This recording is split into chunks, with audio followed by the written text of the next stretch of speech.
A millionaire CEO rejects all the rich women, but falls in love with a poor food delivery girl. Before we start the story, tell us in the comments, where are you watching from? We love seeing how far these stories travel. Let's dive into the story together. The ballroom was the kind of place where even the chandeliers seemed to judge you. Crystal prisms glinted like sharp eyes from above, casting their fractured light over rows of crisp white tablecloths and perfectly polished silver. Music from a live string quartet floated in the air like something curated and expensive, because it was.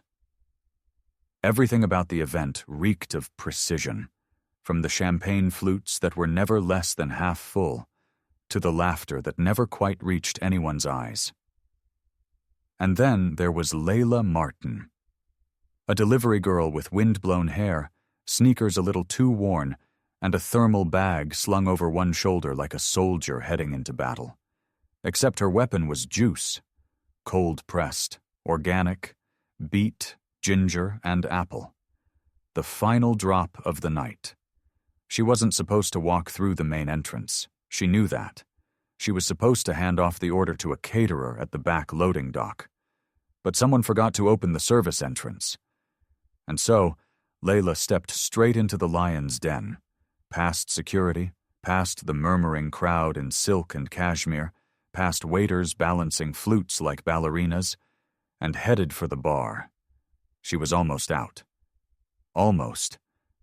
And then came the moment.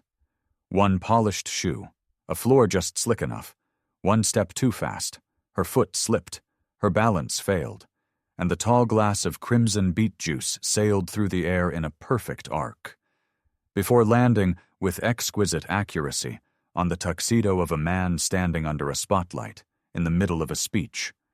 It didn't just splash, it bloomed. A violet-red explosion across the white front of a tuxedo that likely cost more than her monthly rent. The music stopped. The room gasped. Someone's fork clinked against their plate and echoed like thunder. The man, some hedge fund executive with a square jaw and sharper temper, stared down at himself in stunned horror. "Do you have any idea who I am?" he barked, brushing frantically at his suit. Layla froze. She opened her mouth, closed it again, her face flushed, her throat tightened. She looked like she wanted the marble floor to swallow her whole. I'm so sorry," she stammered. And then the tension cracked, not with anger, but with amusement, because from the back of the room, a voice, dry and amused, cut through the silence. "I know who she is," the man said. Calm, cool, not a trace of panic. Heads turned, so did cameras. Richard Stone stepped forward from the shadows. Perfectly tailored navy suit, no tie, a glass of wine in hand like he owned the room. Because he did. He was the type of man who always looked like he'd just come back from a vineyard in southern France.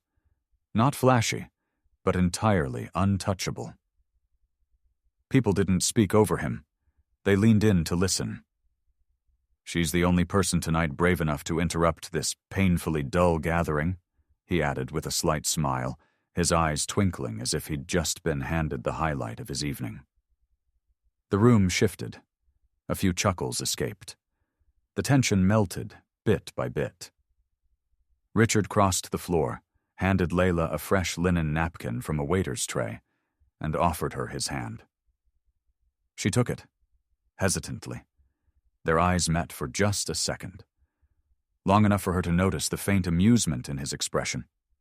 Long enough for him to catch the scent wafting from her bag.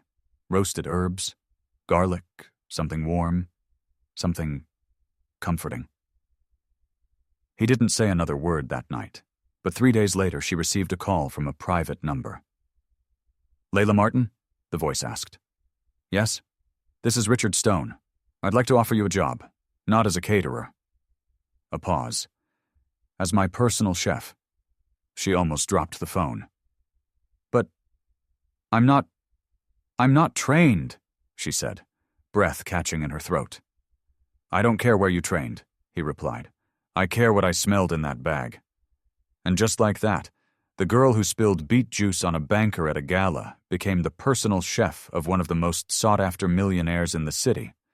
Not because of who she embarrassed, but because of what she carried. Flavors that whispered of something real in a world built on the artificial. The kitchen was too clean, too quiet. Layla stood alone beneath the glow of soft pendant lights, in a space more art gallery than workspace. Polished marble counters stretched in both directions. The refrigerator door opened like a luxury car. Every surface gleamed. Every tool was in its place. It was perfect. And it wasn't hers. She ran her fingers lightly along the edge of the counter, her eyes drifting to the massive floor-to-ceiling windows that opened out to the city skyline. Twilight had begun to fall, casting long shadows over the skyline. The lights of downtown blinked awake like stars in reverse. In the center of the room was a cutting board. On it, only what she had brought, a cloth bag faded with time, tied with twine, and inside, ingredients that didn't belong in a kitchen this sleek. But they belonged to her. From inside, she pulled out a bunch of carrots, still dusted with soil, celery wrapped in newspaper, a chicken, whole, a mason jar of bone broth, and folded carefully between 2 linen napkins, a yellowing recipe card, corners bent, edges stained. It was her grandmother's handwriting, slanted, sharp, familiar. Chicken and dumplings. The kind of dish that knew how to sit with you when the world didn't. That's what she would make. Not because it was impressive, but because it mattered. The oil crackled gently in the cast-iron skillet. The scent of onions and thyme filled the kitchen slowly, like the memory of a story not yet told. Layla moved with quiet certainty. Not fast, not fancy. Just deliberate. Flour dusted the counter. Her hands worked the dough by instinct, not measurement. Pinch by pinch, she formed each dumpling the way she had been taught, using the heel of the palm, never the fingers. The trick, her grandmother had said, was to treat the dough the way you'd treat a frightened child. Firm enough to hold, soft enough to feel. She dropped the dumplings into the pot, one by one. Watched them rise, watched the broth grow thick and golden. And somewhere in that quiet, the anxiety began to fall away. This kitchen may not have been hers, but the food was. The hands were. The memory was. In the dining room, the evening moved at a different pace. 2 investors sat at a long walnut table, swirling wine, speaking in numbers. Their suits were immaculate, their words clipped, clean, precise, language made for boardrooms. Richard Stone, seated at the head, nodded politely at their projections, but his eyes drifted toward the hallway, toward the kitchen. His mind wasn't on profit margins. It was on garlic and rosemary, on warmth. And then the door opened. Layla entered quietly, carrying a simple tray. There were no flourishes, no towers of microgreens or dots of sauce like art. Just 3 wide bowls, steam rising. Biscuits on the side, still warm, wrapped in a linen napkin. She didn't speak, just placed each bowl down with care. A small nod, then stepped back. At first, no one moved. Then one of the investors, a gray-haired man with a wedding ring worn thin, lifted his spoon. He tasted. He stopped. He looked down at the bowl, then up, and without a word, his eyes welled. "My mother made this," he said, his voice low, more breath than sound. "The winter before the cancer took her. This is exactly how it tasted." The other investor tried his, paused, and leaned back in his chair. He said nothing, but his bowl emptied faster than anyone else's. The rest of the meal passed in a kind of reverent silence. There was no need for discussion. No slide decks, no follow-up questions. Just the weight of memory settling quietly between them. After the guests had left, the house fell still, Layla stood at the sink, rinsing the ladle with warm water, watching the last flecks of parsley swirl down the drain. Her hands were steady, her heart less so.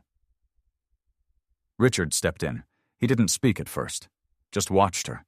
There was something different in his face, something that hadn't been there before. Not curiosity, not amusement. Respect. Finally, he said, "You didn't just feed them tonight." Layla turned, towel in hand. "You brought them home."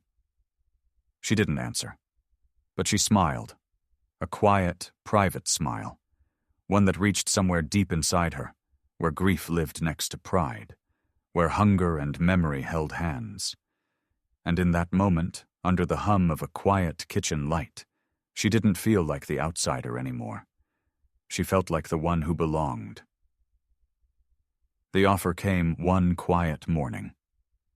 They were standing in Richard's kitchen, the same space where Layla had first proved that food could say what words couldn't.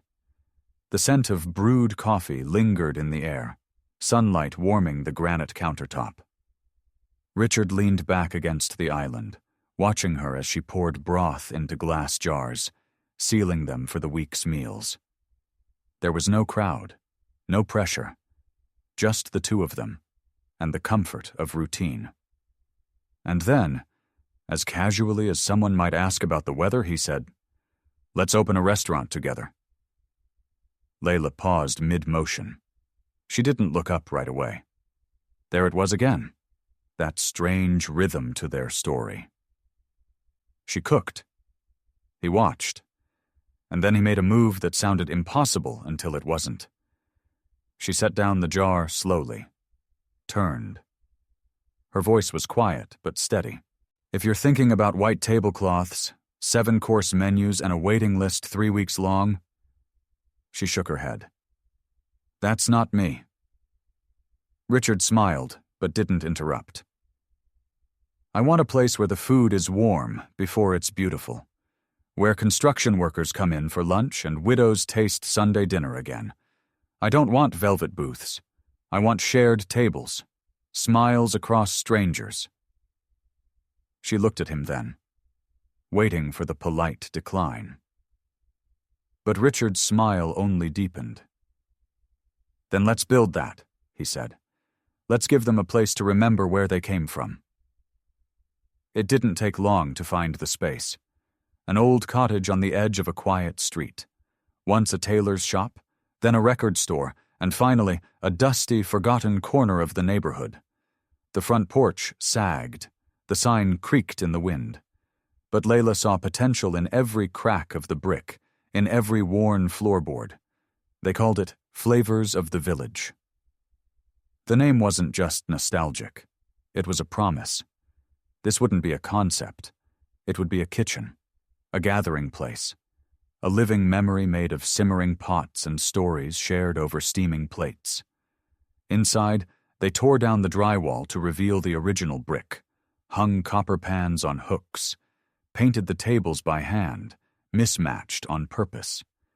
The menus were handwritten daily, clipped to wooden boards. No branding, no pretension, just honesty.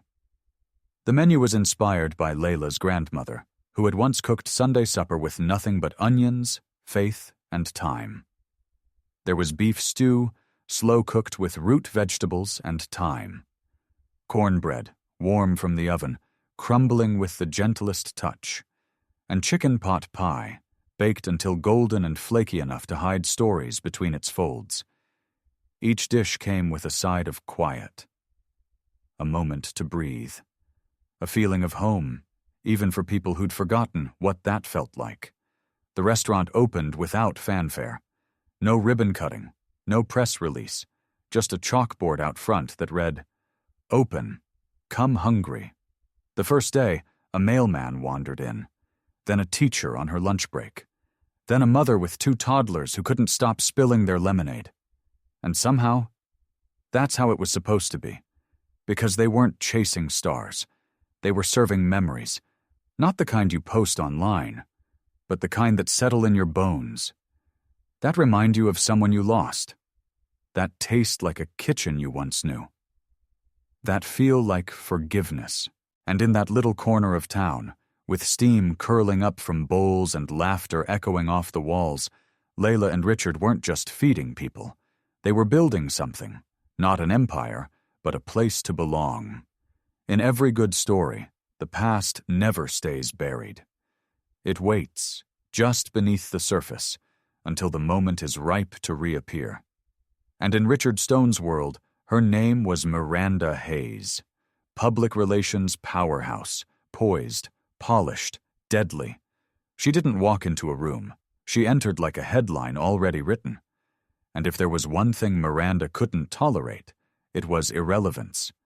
Months ago, she had been Richard's partner in every sense: social, professional, and, for a time, personal.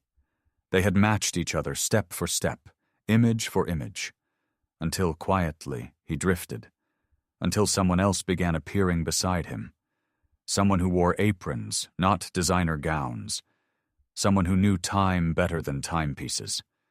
Someone named Layla. At first, Miranda had dismissed her, a phase, a curiosity, a charming detour for a man tired of gala girls and boardroom masks. But then came the headlines. From delivery girl to culinary star. Stone's Bistro wins over city with humble heart. And worst of all, Richard was smiling in them, smiling with his eyes. That's when Miranda stopped ignoring and started planning. It began with whispers, a few calls to old friends in media, a story planted here, a suggestion dropped there. Nothing obvious, just enough to get people Googling. Layla's name began circulating in the wrong places.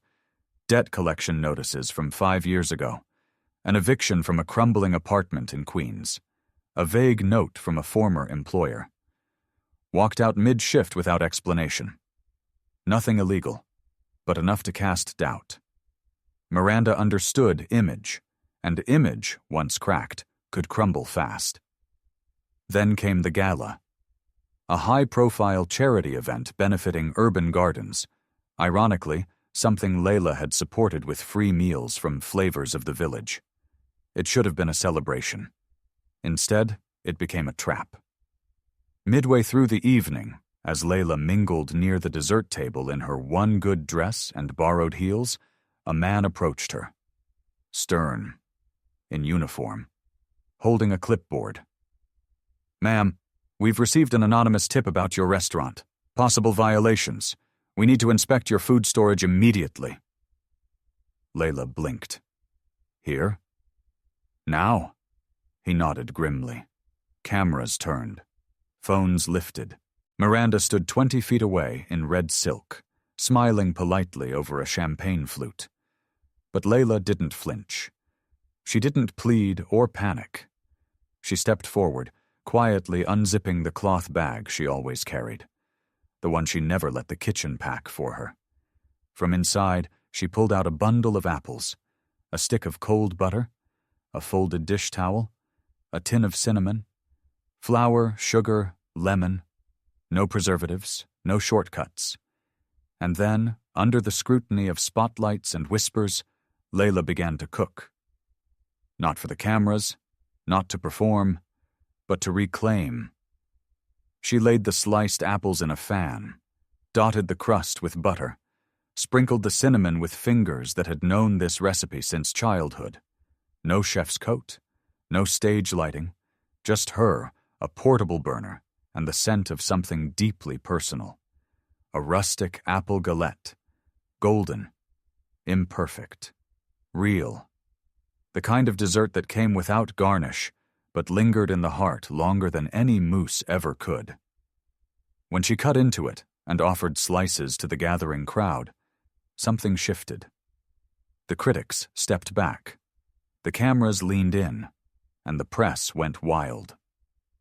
Woman accused of food violations responds by baking on site. Grace under fire, Layla Martin wins hearts with apples and nerve. Within hours, the internet turned, not just in her defense, but in her favor. And Miranda? She watched from the corner of the room, smile frozen, glass still full. defeated not by lawyers or leverage, but by one apple tart and a woman who refused to bow. The next day, Flavors of the Village had a line stretching around the block. Reporters came. Customers returned. And Layla?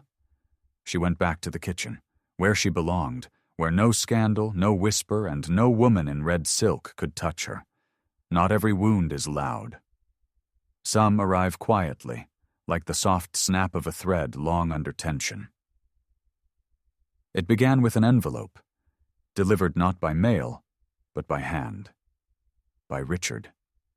He walked into the restaurant one late afternoon just before sunset.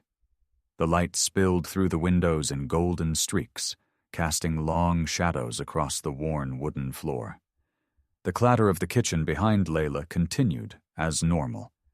Pots simmering, pans clinking. But the moment he stepped in, the room felt colder. Slower. Layla was garnishing a bowl of soup when she noticed him standing in the doorway. His suit was perfect, as always. But his expression, it was unreadable. Not angry, not soft. Just still. He didn't greet her. He simply set the envelope down on the prep table. Then, without waiting for a word, he turned and walked out the same way he came in. No questions, no accusations, just silence. Layla opened the envelope. Inside were half a dozen printed screenshots, emails, text threads, a forwarded wire transfer confirmation. They were addressed from her, to a rival investor. Conversations suggesting secret meetings, hidden deals, plans to franchise the restaurant concept under a different name. Without Richard. She stared at the pages, numb. The names were hers. The timing was recent, the details specific, but the words were not hers. They were cold, businesslike, strategic, devoid of feeling, and worst of all, they worked. That night, Layla stayed at the restaurant long after the staff had gone home. She couldn't bring herself to leave. She moved like a ghost through the kitchen, organizing plates that were already in order, sweeping a floor that was already clean. She sat for hours at the back table, staring at the same spoon she'd used to serve their first dinner together. It still had a tiny nick in the handle. She remembered how he teased her for using it that night, and how she told him it belonged to her grandmother. Now, she ran her thumb over that same nick, wondering if he remembered, wondering if he doubted her in his head or in his heart. She sent him a message. Then another. Call me. Please talk to me. Nothing. Not that night. Not the next day, not the day after that. By the fourth day, the kitchen no longer smelled like home. It smelled like waiting, like unspoken words and spoons never stirred. Layla's team noticed her silence, her distracted glances. But no one said anything. They respected her too much to intrude, and loved her too much to pretend they didn't see. She kept working. She chopped onions with a steady rhythm. She kneaded dough with mechanical precision. She served smiles to customers who thanked her with stories and praise. But the praise passed through her like steam. She no longer tasted her own food. She only waited. On the seventh night, the skies opened. The rain came slowly at first, then heavier. The gutters overflowed, the streetlights blurred behind water-streaked windows. Layla stayed late again, cleaning up the pastry station. Her hands were covered in flour when she heard the door chime. She turned. And there he was. Richard. Soaked. Hair plastered to his forehead. Jacket unbuttoned. Face pale from something more than weather. He stood in the entrance like a man unsure if he had the right to be there. She didn't speak. She didn't move. He did. Slowly, he stepped forward. He reached into his pocket, pulled out his phone. "Listen," he said quietly, and he pressed play. It was Miranda's voice. Clear, sharp, confident. She was speaking to someone. A man. Her tone clipped, professional. the kind of voice that had shaped narratives for decades. "Use her name. Keep it subtle. Just enough to rattle him," she said. The man asked a question, inaudible. Miranda laughed.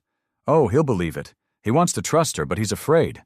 That's all you need to break a man like Richard. His doubt." Click. The recording ended. Silence returned. Richard looked up. His voice trembled, not because he didn't know what to say, but because he finally meant it. "She fooled me once," he said, "but I won't let her do it again. Not when I already knew the truth." A pause. "I didn't believe the emails, Layla. Not really, but I didn't fight them either. And I should have. I should have fought for you the way you've always fought for me." She didn't cry. She didn't rush into his arms. She just stood there, shoulders softening slowly, like someone setting down a burden they'd carried too long. And then, finally, she moved, walked toward him, and let herself be held. Right there in the kitchen. The kitchen where everything began. No music, no candlelight, just the hum of the refrigerator and the faint smell of thyme. And in that stillness, trust returned. It wasn't triumphant. It wasn't perfect, but it was real, and it was enough, for now. There's a moment in every storm when the sky goes still. Right before the thunder strikes. Richard Stone had spent most of his adult life reading people. Investors, partners, competitors. He'd learned to spot the subtle tilt in a sentence, the half-second pause that revealed hesitation. He knew when someone was bluffing. And that day in the kitchen, as Layla stood before him holding back hurt, something snapped into place. Miranda had gone too far, and this time he wasn't going to walk away. The next morning, Richard placed a single call. "Sam," he said, "I need you to dig." Samuel Price wasn't just a private investigator. He was the kind you never saw coming. A former federal fraud analyst turned independent operator, discreet enough to go unnoticed and relentless enough to uncover what others buried. Within 72 hours, Samuel delivered, and it wasn't just a smoking gun, it was a full-blown arsenal. Bank transfers from a PR slush fund to an unregistered account in Miranda's name. Forged metadata on the emails that accused Layla. Text messages between Miranda and a former sous chef she'd bribed for information. A voice memo, recorded unknowingly, of Miranda boasting at a wine bar. "You don't bring a food delivery girl into high society without consequences. Let her serve soup to the press for all I care." Richard didn't flinch. He forwarded it all to his lawyer. And then he picked up the phone again. This time, to the city's top investigative journalist. The story broke like a tidal wave. Breaking PR executive Miranda Hayes, linked to sabotage scheme. Culinary star targeted in vicious reputation smear. Stone responds with evidence. She fed the city. They tried to starve her voice.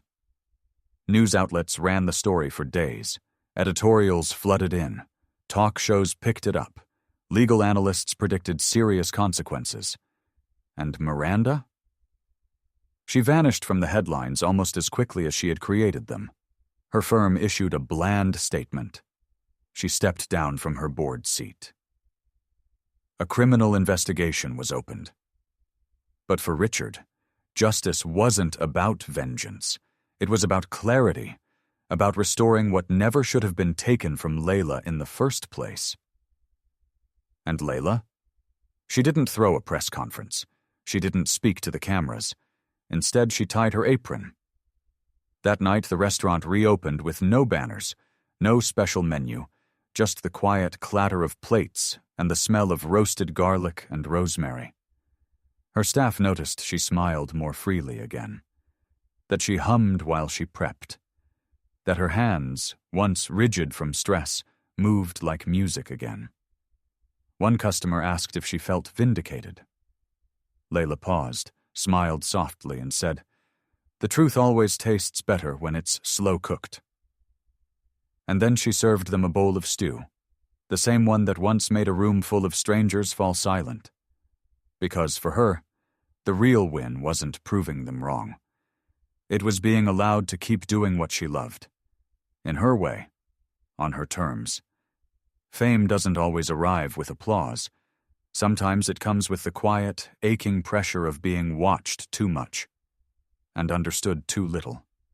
The restaurant, Flavors of the Village, had become a sensation. There were articles in national food magazines. A viral video of Layla rolling dough with her bare hands had racked up nearly 4 million views. TV producers sent gift baskets, begging for appearances. A talk show offered to fly her first class to New York. And every morning, the line outside the restaurant grew longer. But somewhere in all that noise, Layla Martin, the girl who once just wanted to make her grandmother's stew, began to disappear. She noticed it first in the kitchen. Where once her hands moved freely, they now hesitated, conscious of the smartphone cameras constantly filming over the sneeze guard. Customers praised the food, but not with curiosity. Instead, with expectation. They wanted the story, the miracle girl, the underdog-turned icon. Some asked for photos before they even read the menu. Some asked for merch. Layla smiled through it all. But inside, she felt something loosening. Something small and quiet and essential. She came home late one night and sat on the edge of her bed, still in her apron. The city buzzed outside her window. She didn't turn on the light. Richard arrived 10 minutes later, as he often did when he sensed her silence. He didn't knock. He just let himself in and sat beside her. For a while, neither of them spoke. Then, she said softly, "I'm afraid they don't see me anymore." Richard didn't ask who they were. He already knew. She continued, her voice low, almost like she was confessing a secret she'd kept even from herself. "They see a headline, a brand, a woman who rose up out of nowhere with a rolling pin and a sob story. But they don't see the girl who still double knots her sneakers before a lunch shift, the one who calls her grandmother before every new soup recipe, the one who—" She swallowed. "Just wants to feed people, not impress them." Richard turned toward her. His voice was steady but soft. "Then let me be the one who sees you." And in that moment, that was enough. The next morning, Layla didn't post on social media. She didn't take calls from the network. She didn't even look at the inbox full of sponsorship offers. Instead, she walked into the restaurant 2 hours early, tied her hair back, and spent the entire morning teaching her prep cook how to fold dumplings. By feel, not by measurement. She replaced the glossy photos on the wall with hand-drawn thank you notes from local school kids. She bought 3 new cutting boards, all wooden. She stopped plating with tweezers and went back to ladles and spoons, tools that felt like extensions of her grandmother's hands. And when a tourist couple asked for a selfie in the middle of dinner rush, she smiled gently and said, "After service, let's eat first." Because what she needed most wasn't the spotlight. It was space, to breathe, to remember, to belong, not to the world, not to the headlines, but to herself. And maybe to one man who saw her exactly as she was. It was a Tuesday evening in late fall. The sky had already turned navy blue by the time Richard parked the car. The wind carried the faint scent of rain, and the city lights behind them flickered like memories. Distant, but still glowing.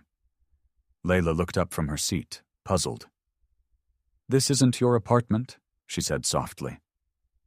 "No," Richard replied, already stepping out of the car. "It's not."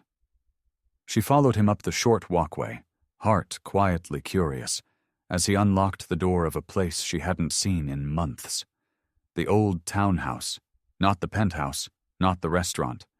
Just a quiet, creaky, lived-in home, where time hadn't bothered to move too quickly. As she stepped inside, the familiar scent of time and aged floorboards greeted her like an old friend. The kitchen light flickered once before settling into a golden warmth. That same old coat rack still leaned to the left. That same painting hung slightly crooked above the dining nook. This was where she had first cooked for him.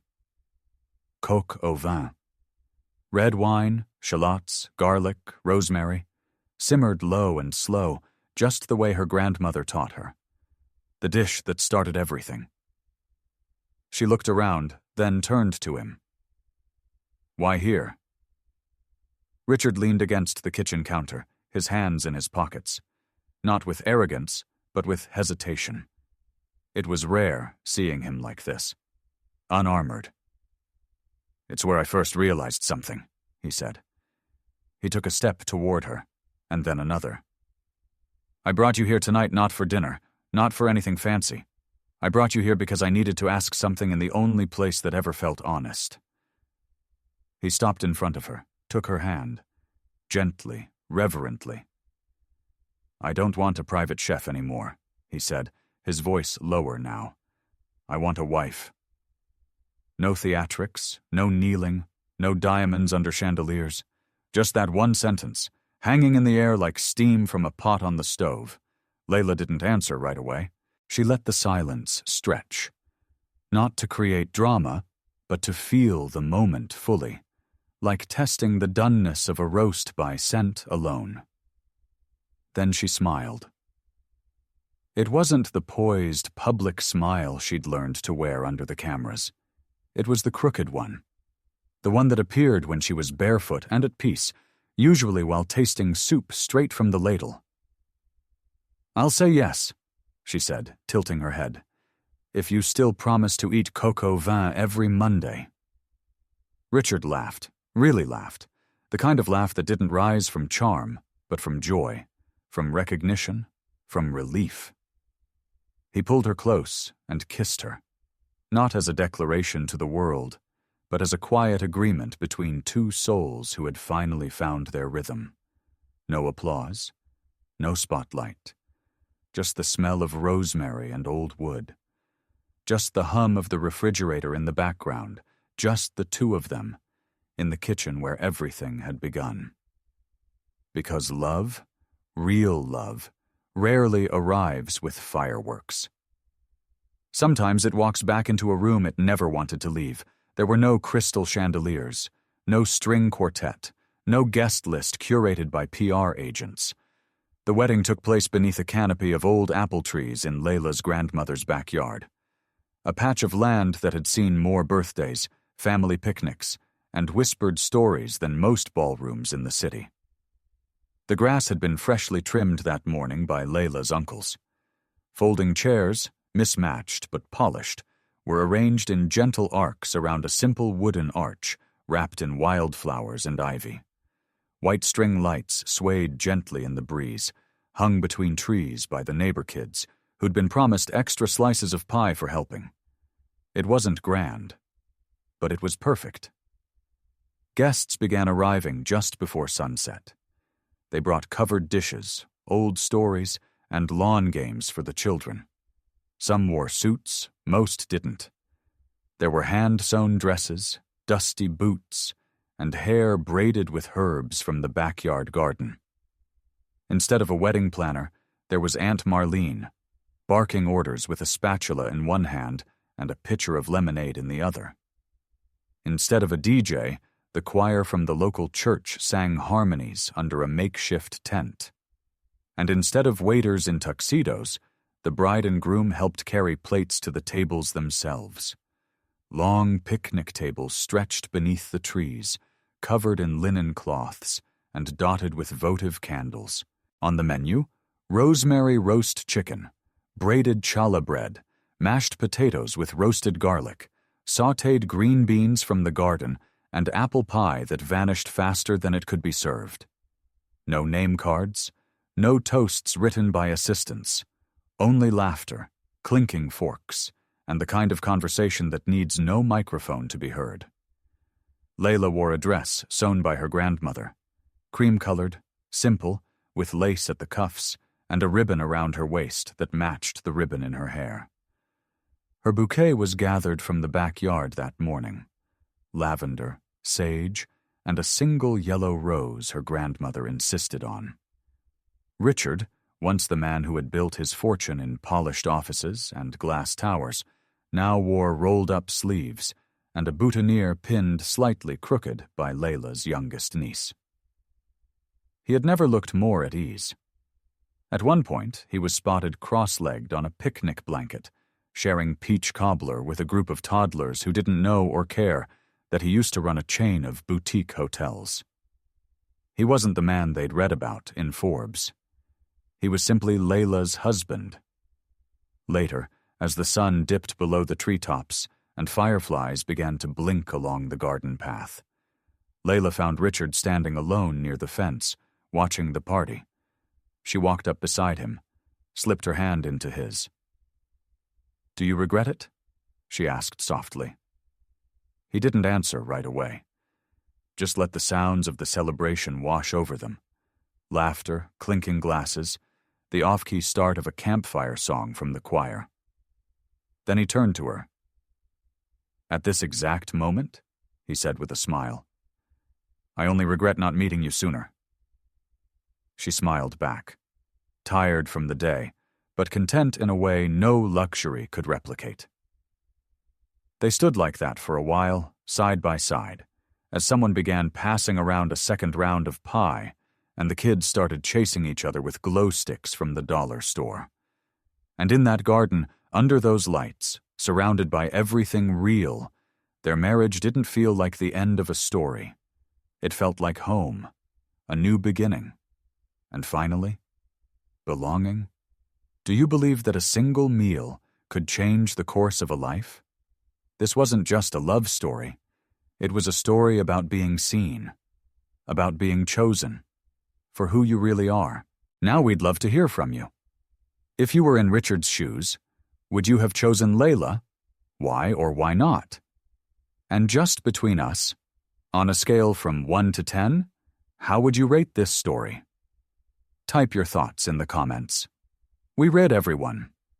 And if stories like this feel like home to you, stories about love, resilience, food, and quiet courage, subscribe and turn on that bell, because the next story might speak to something you've been holding in your heart all along. Until next time, take care of yourself, and never stop believing in the quiet things that matter most.